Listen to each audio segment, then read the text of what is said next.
สุดลงไฟฟ้า2ห้องพักแบบออโต้เนาะหลุมนี้จะเป็นหลุมดีสุดเนาะคุณภาพดีเนาะวันนี้มาทางที่รีวิว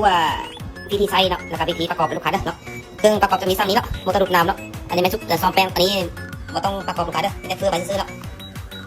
ทรายน้ำลูกค้าเด้อเนาะทรายทางหลุมนี่ก็ใส่กับมอเตอร์เนาะแล้วก็มีตัวนี้เป็นผ่า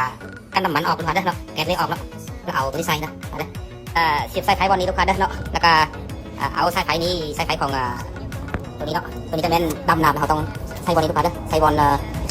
ให้มันดำน้ำให้ลูกน้ำขึ้นเนาะท่อน้ำเนาะท่อน้ำตัวนี้แล้วสองเสียนี้ไปน้ำกันเลยเนาะแล้วเอาตัวนี้เสียบกับบอลนี้ลูกค้าเด้อทางนี้เนาะเสียบน้ำออกเนาะตัวนี้ที่แนะนำให้ลูกค้านะครับจะมีน้ำก้อนเอาน้ำก้อนใส่ได้ลูกค้าเด้อถ้าเรามีน้ำก้อนเอาน้ำเย็นๆเนาะใส่เนาะเอาถังนี้ใส่เลยเนาะหลังจากนี้ก็คือว่า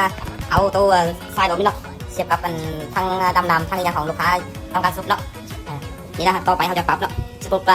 เอาจากซุป3,000บอ3,500บอ4,000เนาะอันนี้แล้วได้ลูกค้าเด้อวันนี้พ่อค้าที่ลองซุปประมาณ3,500นั่นพอเด้อเนาะหลังจากนี้แล้วก็อันนี้จะมีบอลพันบอลลงออกเนาะเอาบอลลงออกก่อนเนาะเปิดจากแล้วถ้าจังเก็บอัดตัวนี้เนาะ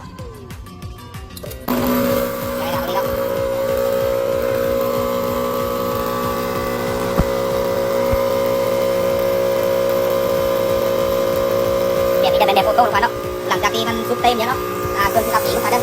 ซุปเต็มลูกค้าคุณรับเองเลยเนาะนี่ซุปเต็มแล้วเนาะกด3,500เนาะคุณรับเองเลยลูกค้าเด้อเนาะสมมติว่าเขาจะซุปต่ออีกจะเห็นยังไงเนาะถ้ามันจะซุปต่ออีกก็เขาจะปอลงออกก่อนลูกค้าเด้อ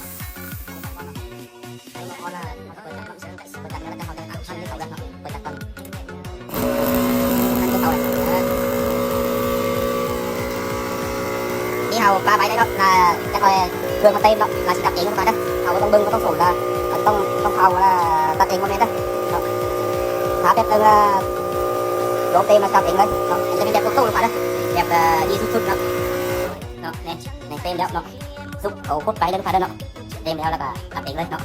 ก็คือตัวนี้ระวังที่สุดจะแมนตัวอุณหภูมินี่เนาะตัวอุณหภูมินี้บ่ให้ไก่60องศาลูกค้าเด้อถ้ามาฮอต60องศาเขาจะมอดไปเนาะแต่ส่วนหลายมันบ่เคยฮอต60เนาะแต่ว่าเขาต้องเบิ่งเนาะถ้าน้ำจีนแล้วมันบ่เคยฮอต60ลูกค้าเด้อ